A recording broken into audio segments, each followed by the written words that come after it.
Perempuan itu bisa sepertinya tanda kutip seksi. Oke. Lebih seksi ketika ada pelaku UMKM laki-laki dan perempuan. Pasti deh lebih diliriknya yang Karena perempuan. biasanya tuh kalau wanita tuh karena terlalu detail jadi semua mau dikerjain Phil. Jadi dari CEO sampai ke bawah itu dikerjain. Sampai ke admin nanti. Betul. Dan Jadi ini digital itu penting sekali untuk kami sebagai UMKM dapat banyak sosialisasinya. Tapi Teman terbaik Pro2 RRI Bandar Lampung. Teman terbaik kamu. Teman terbaik kamu. Pro2. Halo teman Pro2, tiada hari tanpa berkarya. Senang sekali hari ini Vili kembali menemui teman Pro2 di podcast RRI ya. Dan RRI Bandar Lampung hari ini sudah kedatangan narasumber yang luar biasa. Kita akan ngobrol selama lebih kurang 30 menit ke depan. Dan hari ini kita bakal ngobrolin apa aja. Vili kasih dulu kisi-kisinya ya. Jadi teman Pro2, perempuan dalam pembangunan ekonomi semakin strategis ya posisinya. Khususnya di sektor usaha mikro, kecil dan juga menengah. Data menunjukkan bahwa lebih dari 60% pelaku UMKM di Indonesia adalah perempuan. Dan kali ini Vili sudah kedatangan narasumber yang luar biasa. Akan Vili kenalkan terlebih dahulu ya. Ada Mbak Dr. Dian Vio Septiana. Halo. Halo. Hai. Kemudian ada Mbak Indah Citra Heli. Halo, panggilannya Mbak Cici ya panggilnya ya. Kalau Mbak Dian panggilnya. Boleh. Mbak Dian Vio. boleh. Takutnya disuruh Salim. Seniorku loh ini teman Pro2 ya. Dan Mbak Dian ini adalah akademisi, praktisi, health educator juga, aktif dalam bidang pemberdayaan perempuan, pendidikan, kesehatan masyarakat, juga pengembangan kewirausahaan inklusif berbasis komunitas. Kemudian ada Mbak Cici atau Mbak Indah Citra Heli yang merupakan owner Bebek Belut, pelaku UMKM perempuan yang berhasil membangun bisnis kuliner dari nol ya hingga dikenal luas. Vili juga makan, jangan lupa bebek beledek, dada ya. Kalau Vili potongannya dada, tolong dikasih tahu di semua gerai ya. Vili dada. Iya, harus dipasang nanti ya dia menu punya pesanan Vili gitu enggak ya? Iya. Mbak Dian, Mbak Cici, kalau dari yang pertama Vili sampaikan tadi ya, lebih dari 60% pelaku UMKM di Indonesia itu adalah perempuan. Gimana sih kalau Mbak Dian dulu deh ya, Vili mau tanya, lihat kontribusi perempuan di sektor UMKM di Indonesia saat ini. Betul Phil, jadi kalau lihat dari laporan Kementerian Perdagangan Republik Indonesia, potensi value bisnis di Indonesia tuh makin tahun tuh makin meningkat gitu ya. Proyeksinya itu di 2025 tuh sampai 135 miliar US dollar atau sekitar 2.194 triliun rupiah. 99% betul dari UMKM atau usaha mikro, kecil dan menengah. Dan menariknya 64,5% itu yang mengelola adalah wanita atau perempuan. Artinya peran wanita atau perempuan itu sangat strategis di perekonomian, baik perekonomian keluarga, kemudian untuk dirinya sendiri, masyarakat, bahkan sampai dengan Indonesia. Oke, luar biasa. Nilai yang nggak kecil gitu. Betul. Ya Mbak Dian ya. Tapi kalau kita bicara tentang UMKM, kemudian bisnis ya Mbak Cici, gimana awalnya bisa nyemplung? Tadi udah bukan nyemplung lagi ya, udah berendam ini. Berenang ya. Di sektor ini Mbak Cici, gimana? Iya. Untungnya saya rekannya Bu Doktor ya. Okay. Jadi data sudah dibuka dan lain-lain, saya tinggal ngomong aja kan ya. Awal mulanya gini Mbak, kalau kita kan perempuan itu harus membagi peran ya. Mau nggak mau ada peran istri, peran ibu dan lain-lain. Nah karena kodratnya multitasking, nah itulah kenapa perempuan itu bisa sepertinya tanda kutip seksi. Oke. Lebih seksi ketika ada pelaku UMKM laki-laki dan perempuan. Pasti deh lebih diliriknya yang perempuan nih gitu kan. Karena perannya yang sangat banyak. Tapi kok bisa ya gitu kan ya. Lalu ya itu tadi awal mulanya ya Mbak Vili ya. Ketika saya masih kecil saya ingat banget ada teman saya dijemput sama orang tuanya. Kok cakep ya ibunya gitu kan ya. Cakep, ternyata bisa punya waktu jemput anak Mbak Vio. Lalu dia juga punya butik. Oke, agak tertanam di benak sepertinya ketika kita nanti sudah besar enak ya kalau kita punya waktu buat anak, tapi juga punya uang sendiri seperti itu. Nah, lalu perjalanan dimulailah ketika kuliah. Memang saya karena sudah sedikit banyak tertanam, ibu juga usaha, dia pengen banget kayak ibu saya lah gitu ya. Bisa punya waktu buat kita, tapi juga punya penghasilan sendiri. Ketika kuliah, akhirnya ibu memutuskan untuk yuk kita usaha apa ya, yang kira-kira orang itu mau beli gitu kan.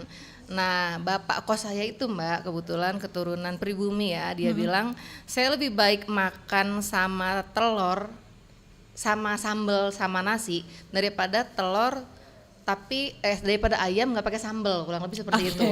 Jadi sambal ternyata Lampung itu sambal Mbak ya, mau nggak mau. Kalau jualan lele itu kalau kata orang Jawa tuh pating belarah ya kan. Jualan ayam banyak. Nah di saat itu 2011 itu bebek belum ada Mbak, yang hype. Lalu ibu karena kata teman-teman tuh masakannya enak, ayo Mi ini masakan mami itu bebek tuh enak banget loh kayak gitu. Saya menyadari saya nggak pintar masak, sadar banget kelemahan saya. Tapi saya yakin saya bisa bawa orang untuk belanja.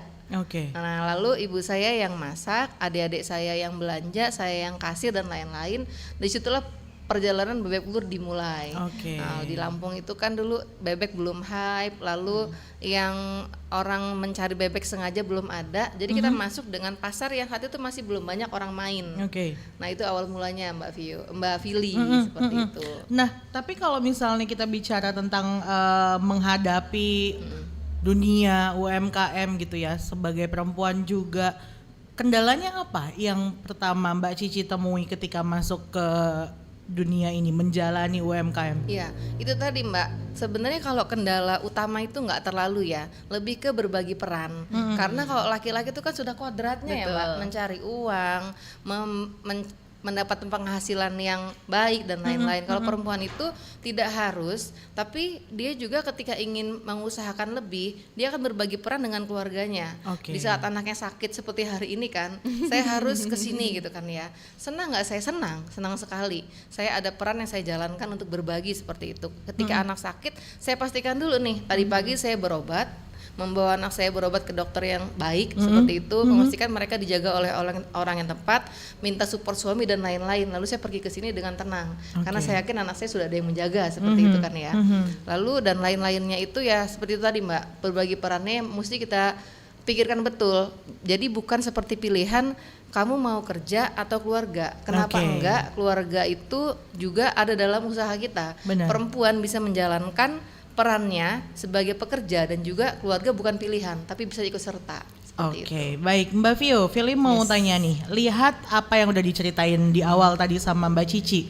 Menurut Mbak Vio sendiri gimana kebijakan pemerintah selama ini gitu untuk pelaku UMKM perempuan? Apakah cukup responsif untuk kebutuhan mereka?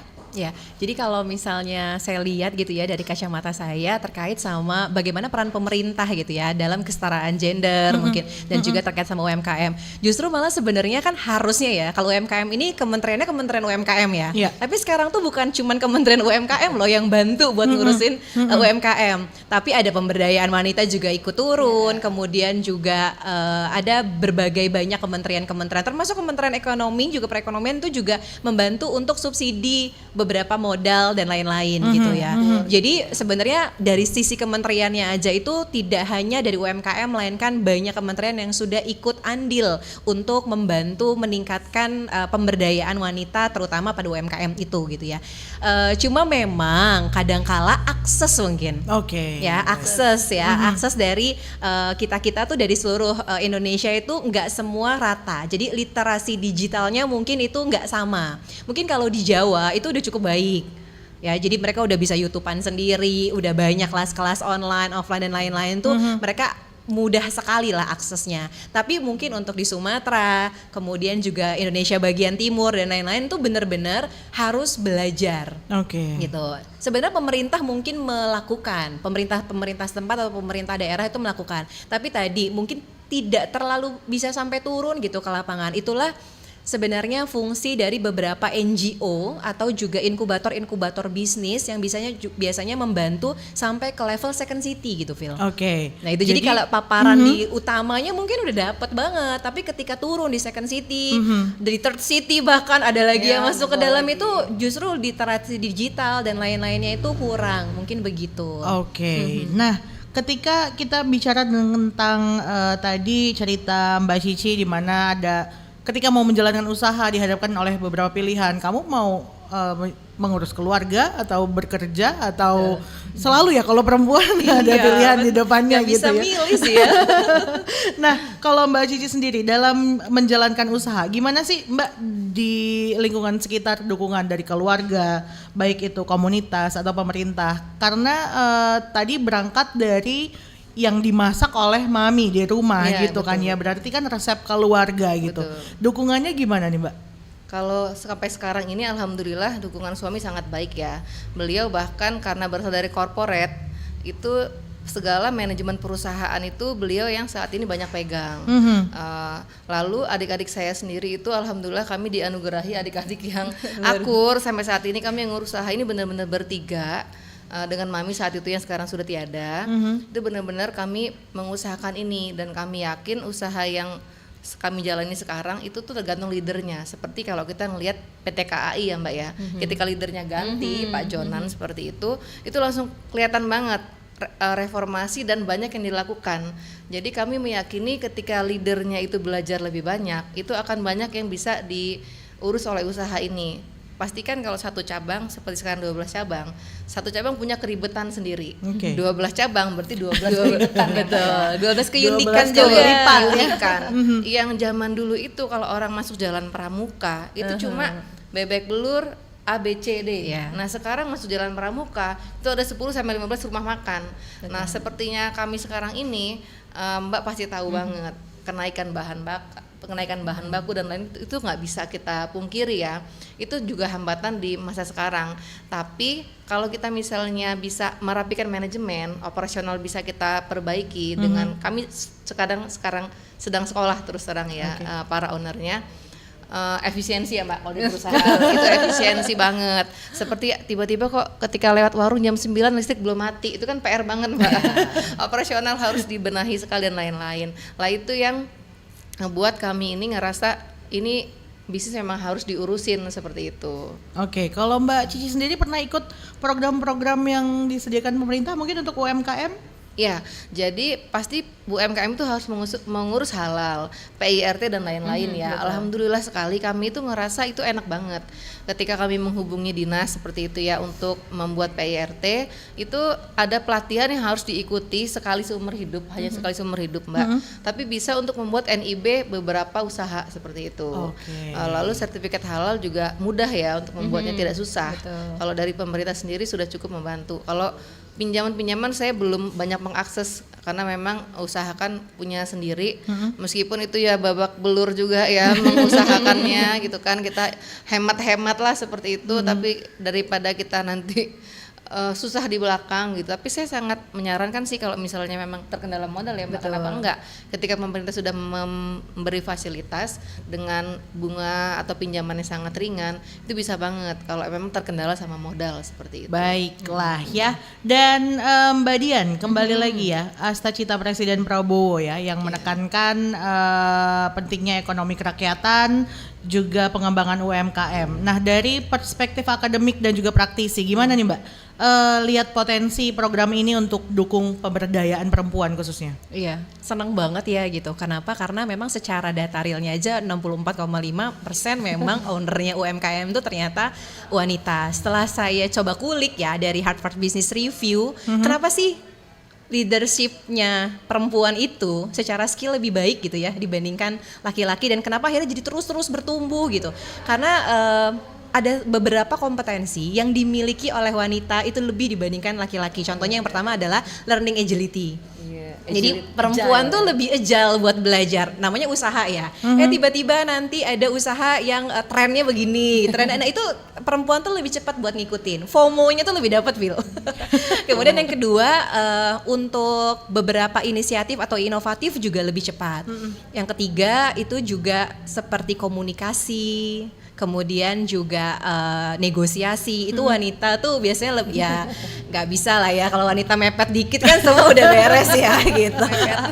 Dan driving for result itu yang penting sih. Jadi wanita karena memang dia punya ketelitian yang lebih gitu ya. Jadi kalau saya mau mencapai visi ini, dia tuh akan breakdown ke misi-misi yang lebih kecil-kecil dan itu bisa banget untuk bisa jalanin si usaha itu dengan lebih oke, dengan lebih optimal. Nah, artinya sebenarnya secara basic fitrahnya cewek itu secara kompetensinya aja emang udah ada gitu. Kemudian dari program juga memang sudah dibuat satu kesetaraan gender gitu ya, antara wanita dan pria punya hak yang sama, punya kesempatan yang sama. Kenapa nggak kita coba optimalkan gitu. Jadi kalau dulu misalnya ngerasa enggak lah aku mah perempuan di rumah aja, hey come on gitu, banyak kok yang nggak gitu aja gitu kan. Gitu aja. Betul. Jadi bukan cuma di rumah, yang tadi betul kata Mbak Cici gitu, fitrah kita sebagai wanita memangnya di rumah itu udah wajib. Tapi mengisi waktu lainnya untuk lebih produktif, kenapa enggak? Oke, baiklah ya teman Pro 2, makin menarik obrolannya, tapi jangan kemana dulu karena kami masih akan kembali sesaat lagi. RRI Digital dengan tampilan baru, berbagai konten kolaborasi dari berbagai program nasional, termasuk siaran visual langsung, siaran radio langsung, daftar putar musik, podcast, berita video, dan berbagai fitur interaksi pengguna dalam permainan. Berbagai konten menarik seperti suka, komentar, dan berbagi, serta obrolan langsung dengan penyiar dan pengguna. Pesan langsung dan fasilitas obrolan pribadi antara pengguna aplikasi juga tersedia. RRI Digital tersedia di Google Store dan App Store. RRI Digital.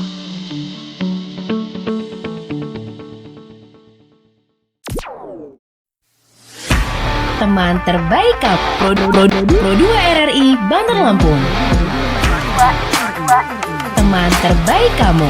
Teman terbaik kamu. Pro 2. Halo teman Pro 2, tiada hari tanpa karya. Ya, masih bersama obrolan kita hari ini. Kalau misalnya kamu penasaran kita bakal ngobrolin apa lagi, terus setia sampai dengan podcast ini selesai, berakhir ya. Kak Cici, Kak Dian masih sehat ya? Nggak mungkin yang berubah. Sehat. Ya, alhamdulillah. Aman.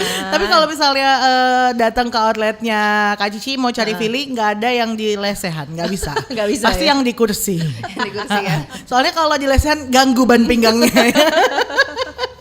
Jadi yang di kursi, kalau di lesehan nggak bakal ketemu. Apalagi nanti kalau di saung ya, di saung nggak ada, Vi. Aduh, gimana nih bawa kursi sendiri nanti ya? VIP di kanan. Oh iya, VIP boleh. Ada aman berarti aman. Iya, teman Pro 2 ya. Lanjut dengan obrolan kita hari ini. Film mau ke Kak Dian dulu ya, Kak. Iya. Gimana nih, Kak? Peran pendidikan terus juga literasi untuk finansial ataupun digital dalam memperkuat posisi perempuan di sektor UMKM sekarang. Nah, jadi sebenarnya kalau dari sisi pemerintah itu memang sudah ada beberapa program pendidikan gitu, beberapa program juga pelatihan. Jadi pemerintah sudah melakukan, kemudian juga dari sisi swasta juga banyak banget, Phil. Jadi ada CSR yang memang melakukan pelatihan ke UMKM. Jadi sebenarnya tinggal bagaimana kita nih gitu ya, para pelaku UMKM terutama yang wanita itu mencari atau ngepoin gitu ya, kepoin beberapa akses informasi yang memang mudah didapatkan dan itu semuanya gratis. Bahasanya anak-anak tuh jemput bola jadi. Betul, harus jemput bola gitu. Apalagi kalau misalnya tadi ya udah di second city atau di third city yang memang jauh gitu dari akses pemerintahan. Bukan saja pemerintahan, tapi juga tadi swasta dan juga beberapa NGO dan inkubator bisnis itu banyak banget sekarang. Jadi inkubator bisnis itu ada di beberapa kota yang memang juga kerjasama bareng sama pemerintah untuk bantuin beberapa UMKM terutama yang wanita. Karena biasanya tuh kalau wanita tuh karena terlalu detail jadi semua mau dikerjain, Phil. Jadi dari CEO sampai ke bawah itu dikerjain. sampai ke admin nanti. Betul. Dan ini ya kalau nanti sudah belajar ilmunya, ini ada beberapa part yang memang kita yang harus diikhlaskan ya Mbak ya. Ikhlasin, Bener nggak iya. sih? Nggak semua harus kita pegang dan lebih bisa manage aja sih gitu. Kalau itu untuk literasi dan juga pendidikan. Jadi ilmu itu memang penting banget. Tapi tidak harus jadi mengambil di ini ya, di bangku satu kejuruan tertentu atau apapun, tapi aksesnya sudah banyak dibaikan di sosial media, offline dari pemerintah, swasta maupun juga dari beberapa inkubator bisnis ataupun juga NGO. Jadi harusnya aman banget, tinggal kitanya aja yang mau belajar. Oke, Kak Cici, Iya, kalau misalnya sekarang ya, menurut Kak Cici sendiri, gimana sih peran teknologi dan juga media sosial dalam perkembangan bisnis Kak Cici sendiri? Wah, itu zaman sekarang itu memegang peranan yang sangat penting ya Mbak ya. Oke. Dari pembayaran yang dulu harus tunai, kita tuh kalau kemana-mana sudah jarang banget bawa uang tunai. Itu jadi ada kris di setiap cabang, memudahkan juga untuk kalau di kita orang usaha mengurangi fraud, udah pasti ya. Seperti itu kan. Lalu media sosial zaman sekarang Mbak, kita tahu dari mana lagi sebuah usaha, sebuah tempat viral dan lain-lain kalau bukan dari media sosial. Jadi kita sengaja banget untuk membuat itu menjadi sangat proper. Kita punya tim khusus sendiri untuk itu sendiri, untuk tim media sosial. Oke, jadi memang benar-benar dipikirin dan juga udah nggak yang kalau beberapa waktu yang lalu ke belakang mungkin ada yang ya udah admin aja yang pegang, ya udah bikin konten yang seininya aja. Tapi kalau sekarang semuanya anak-anak mau cari tempat, mau cari menu, cari dulu Lihat di media ya, sosial TikTok seperti itu, by design. Kak Cici, gimana sih kalau menurut Kak Cici nih peluang yang sekarang dibuka oleh Asta Cita ya, khususnya di bidang ekonomi digital dan juga UMKM sebagai pelaku usahanya? Peluang yang dibuka Asta Cita gimana? Iya, setahu saya Mbak itu ada namanya DigiPay, di mana banyak orang-orang yang pelaku usaha itu bisa mendaftarkan usahanya untuk misalnya nih kantor mau makan dan lain-lain itu kan, daripada memilih yang belum diketahui ya, itu bisa kita langsung kantor-kantor bisa memesan di tempat itu, bahkan kayak alat tulis dan lainnya bisa juga di situ. Tapi memang saya sendiri belum banyak dapat sosialisasinya. Mungkin itu perlu sosialisasi lebih lagi untuk ke UMKM. Jadi digital itu penting sekali untuk kami sebagai UMKM dapat banyak sosialisasinya. Tapi kalau yang sudah terjadi sekarang, yang kami rasakan ya tentang banyak hal itu nggak perlu lagi kita itu ngantri kemana-mana, kayak sertifikat halal dan lain-lain tuh nggak perlu yang nunggu berkas, sudah online semua Mbak, bisa di print online seperti itu udah mudah sekali. Jadi di zaman sangat sekarang mudah, sangat ya? mudah. Baik, Mbak Dian, Yes. kalau kita bicara tentang Asta Cita ya, menurut Mbak Dian sendiri nih, gimana sih atau apa kebijakan konkret yang harus diprioritaskan Asta Cita ini supaya menyentuh keseluruhan, kemudian juga bisa memenuhi kebutuhan UMKM, pelaku UMKM khususnya perempuan? Oke, dari mungkin yang paling prioritas mungkin ya gitu ya, prioritas yang menurut saya paling bisa membantu UMKM adalah karena pemerintah itu yang punya kebijakan, buatlah regulasi yang paling bisa melindungi UMKM terutama wanita. Memudahkan regulasi itu kan berarti satu, memudahkan secara pendaftaran gitu ya, dari mulai buat usaha, izin usaha, kemudian beberapa ketentuan-ketentuan seperti PIRT, halal, kemudian juga nanti kalau memang udah ngeklaim itu bisa ke Badan POM dan lain-lain, itu juga dimudahkan aksesnya gitu. Karena justru inilah yang membantu perekonomian Indonesia. Artinya pemerintah harus mengambil peran itu dan mendukung dari kebijakan itu. Itu sih Phil, karena pemerintah tuh yang paling nggak bisa dilakukan yang lain-lain tuh kebijakan dan regulasi yang benar-benar melindungi kita UMKM terutama juga wanita. Mungkin yang kedua ya Phil, yang kedua menurutku adalah ya nggak ada lagi lah gitu ya kesenjangan gender itu gitu. Jadi kalau misalnya yang ini mungkin bisa diberikan modal yang lebih besar, itu enggak, tapi hak, kemudian juga kemungkinan, dan itu baik wanita ataupun pria itu harusnya sama. Jadi mudah-mudahan program ini bukan cuman sekedar slogan atau apapun, tapi benar-benar bisa kita rasakan dampaknya begitu.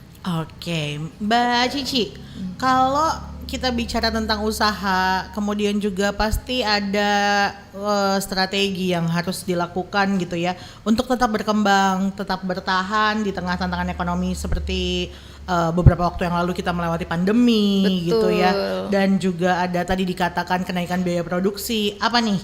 Adakah mungkin strategi khusus yang Mbak Cici dan adik-adik lakukan dalam mempertahankan bisnis ini? Iya, jadi perkembangan bisnis itu bisa horizontal, seperti Mbak punya suatu tempat, langsung dibagusin, dicakepin, dibuat mewah, keren, satu tempat seperti itu ya.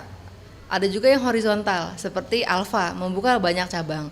Pilihan kami saat ini membuka banyak cabang, seperti menjemput bola. Saya kemarin iseng-iseng main ke salah satu bakery yang sudah ternama, lalu masuk ke Unila. Wah, ternyata itu namanya itu mendekati pasar, seperti itu. Kalau saya anak Unila gitu kan Mbak ya, mau perlu apa tentang kue, saya makan waktu kan kalau harus ke Jalan Pagar Alam. Tapi kalau ada di kampus saya sendiri itu enak banget.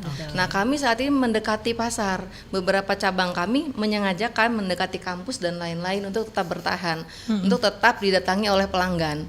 Jadi memperbanyak cabang. Kalau kami terlalu fokus untuk membaguskan yang satu, dibuat mewah dan lain-lain, pasarnya cuma dikit yang dicakup. Tapi kalau buka banyak cabang, lebih banyak traffic yang bisa kita terima seperti itu. Oke. Kemarin melewati pandemi gimana Mbak Cici?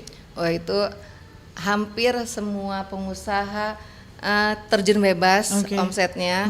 Itu kami mengalami banget yang namanya pengurangan karyawan ya Mbak ya. Cuma memang karena ibu kami membawa value anak daerah, jadi kami bilang sama mereka, adik-adik ini kita lagi pandemi, nggak ada yang tahu sampai kapan. Misalnya karyawannya 10 nih Mbak tadinya, izin saya pulangin dulu 5 ya.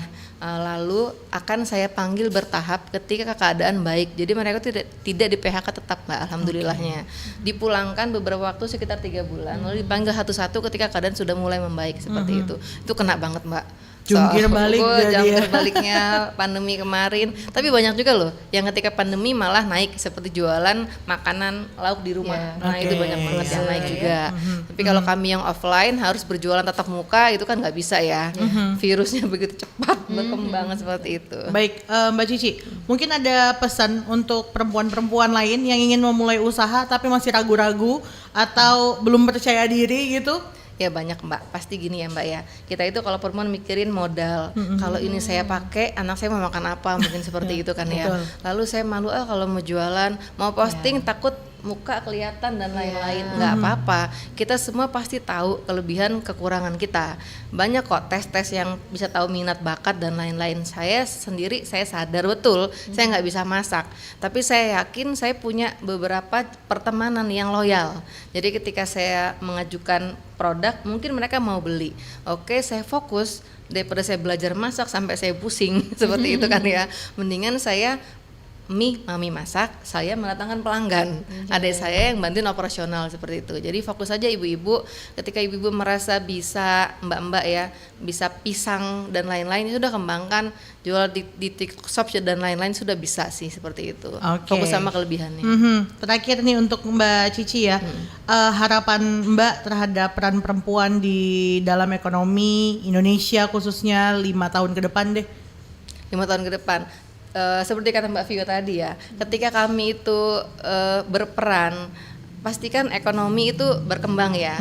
Misalnya seperti ini, ketika pemerintah nih MBG ya, membuka banyak sekali dapur seperti itu, yakin saya banyak banget yang terserap. Untuk kami yang perempuan ini mungkin bisa nih ngajak tetangga yang tadinya belum punya penghasilan untuk bisa mitil-mitilin cabai dan lain-lain seperti itu. Dan harapan saya sendiri Mbak ya, untuk pemerintah, banyak banget kan pelaku UMKM yang sekarang itu kita kenal.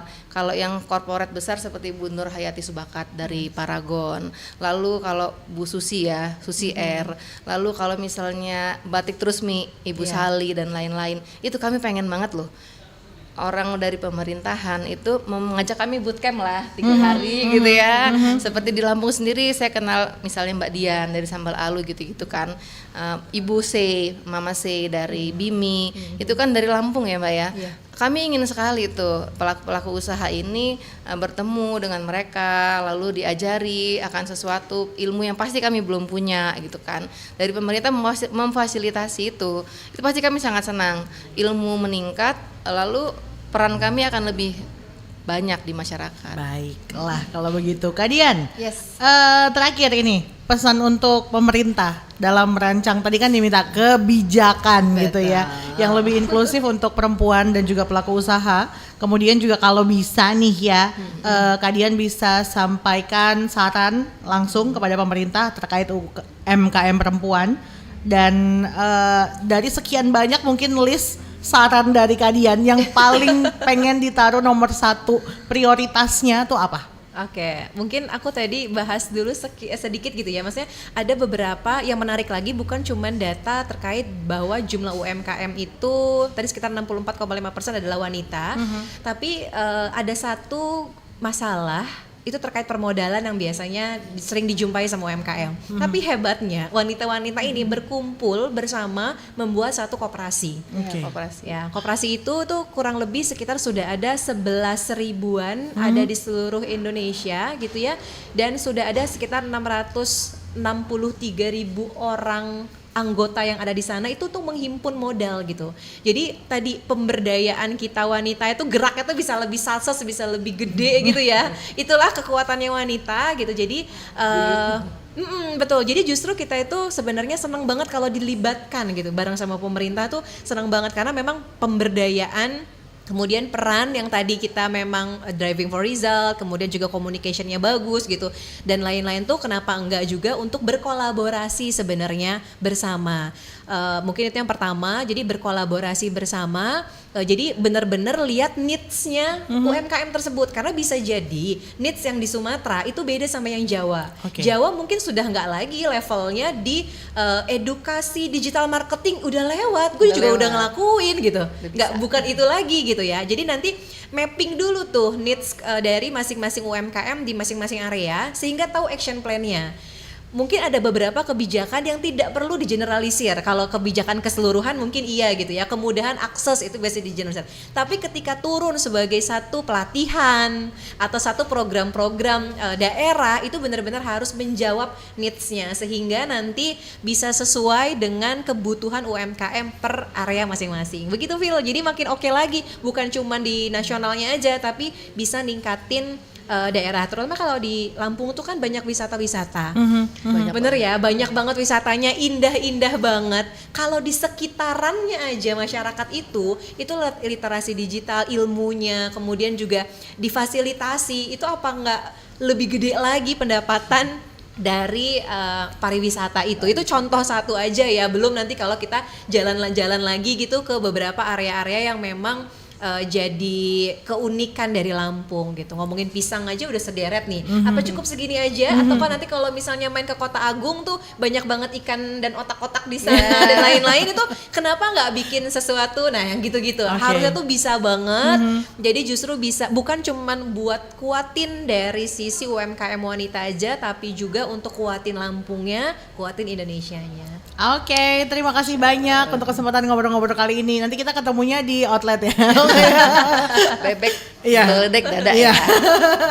Banyakin daun singkongnya. Banyakin daun singkongnya Mbak Filia. Sambelnya jangan lupa. Terima kasih banyak Kak Dian, Kak Cici untuk ngobrol-ngobrol hari ini. Mudah-mudahan nanti di lain kesempatan kita ngobrol di dalam studio Pro 2 ya. Siap. Jangan bosan-bosan di halo-halo ya. Oke, kalau gitu teman Pro 2, Fili pamit, Kak Cici dan juga Kak Dian, narasumber Fili hari ini pamit juga dan sampai jumpa di kesempatan podcast lainnya ya. Wassalamualaikum warahmatullahi wabarakatuh. Tiada hari tanpa karya. Bye-bye. Bye-bye. Bye-bye. Teman terbaik Pro 2 RRI Bandar Lampung.